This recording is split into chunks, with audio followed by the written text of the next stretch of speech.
Hi நண்பர்களே, இன்றைய நாள் எங்களுடைய உறவினர் ஒருவருடைய வீட்டில் விருந்தோம்பலுக்காக தயாராகிக்கிறோம்.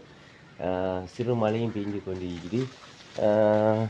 உறவினர்கள் என்று சொல்லக்களை தான் எங்களுடைய வெற்றிலை கொடி ஞாபகம் வந்தது. உறவினர்களை ஒன்றிணைக்கும் உறவு பாலம் போல் தன்னை பலவிதமாக அலங்கரித்து கொண்டு மிகவும் கம்பீரமாக நிற்கிது வெற்றிலை கொடி. சிறு மலை தூறலால் நனைஞ்சிக்குது. சிறிய மலை துளிகளும் விழுந்துட்டு வெளியே நாங்கள் பார்த்தோம்னு சொன்னால் எங்களோட மாமரமும் சின்னதாக வளர்ந்துக்கிறாங்க. இந்த சைஸில் தான் ஈப்பாக, அந்த சைஸ் இது தான் சின்ன சைஸில் வளர்கிற மரம் சொல்லிக்குது. இன்றைய நாள் உறவினருடைய வீட்டுக்கு போகிறதாக ரெடியாக வைக்கிறோம். இன்றைக்கி எங்களுடைய வியாபாரமும் லீவ் எடுத்துக்கிறோம். ஓகே நண்பர்களே, தொடர்ந்து இணைஞ்சிடுங்க. இது பார்த்தோம்னு சொன்னால் மாதுளை மரத்தில் சின்னதாக காய் இருக்குது. ஏற்கனவே நாங்கள் ஆஞ்சி சாப்பிட்டோம்.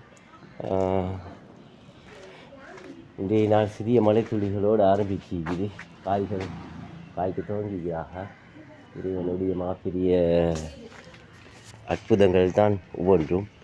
ஒரே போன்ற மரங்களில் வெவ்வேறு விதமான மலர்களை படைத்து திறன் கொண்டு இறைவனை புகழுவோம். ஓகே நண்பர்களே, பாய்.